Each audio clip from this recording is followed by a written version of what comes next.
علیہ السلام تشریف لے آئے اور اللہ کی رضا سے ایک پتھر جنت سے لے کر آئے۔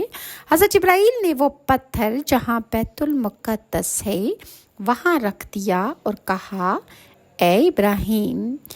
جبرائیل علیہ السلام نے کہا کہ اے خلیل اللہ، یہ تمہارا قبلہ ہے اور تمہارے بعد کے تمام انبیاؤں کا یہی قبلہ ہوگا۔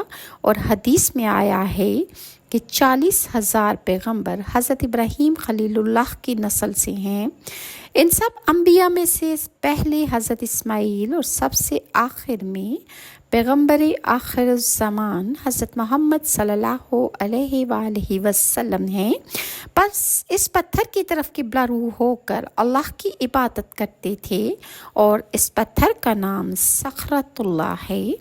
بس حضرت ابراہیم علیہ السلام وہیں رہے اور ان کی اولاد بھی وہیں پر پیدا ہوئی، اور فرمان الہی ہوا کہ اے ابراہیم، تم نمرود کے پاس جاؤ اور اس کو تمام لشکر سمیت میری طرف آنے کی دعوت دو۔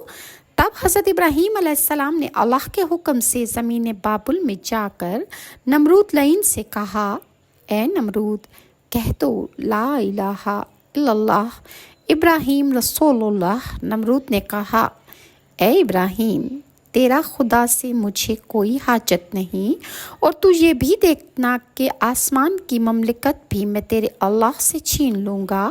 اور اس کے جواب میں حضرت ابراہیم نے کہا کہ اے ملعون و مردود، تو آسمان پر کس طرح جائے گا؟ وہ کہنے لگا کہ میں آسمان پر جانے کی تدبیر کرتا ہوں۔ تب اس بے وقوف ملعون و مردود نے اپنے درباریوں کو حکم کیا کہ 4 گدھوں کو پالیں۔ جب وہ گدھ بڑے ہو گئے تو ایک تابوت اس نے بنوایا، لیکن اس کی سمجھ میں نہیں آتا تھا کہ اب کیا کیا جائے۔ وہ ایسی کیا ترکیب لڑائے کہ وہ آسمان کی طرف سفر کر جائے۔ لہٰذا نمرود بہت پریشان ہوا کہ اب کیا کرے۔ شیطان مردود بھی اس کے ہم نشینوں میں آ کر بیٹھ گیا اور کہنے لگا کہ تابوت کے چاروں کنارے 4 گدھوں کو باندھو اور ایک رات تک ان کو بالکل بھوکا رکھنا۔ اس کے بعد ہر ایک کے سامنے اوپر کی طرف گوشت باندھ کر لٹکا دو۔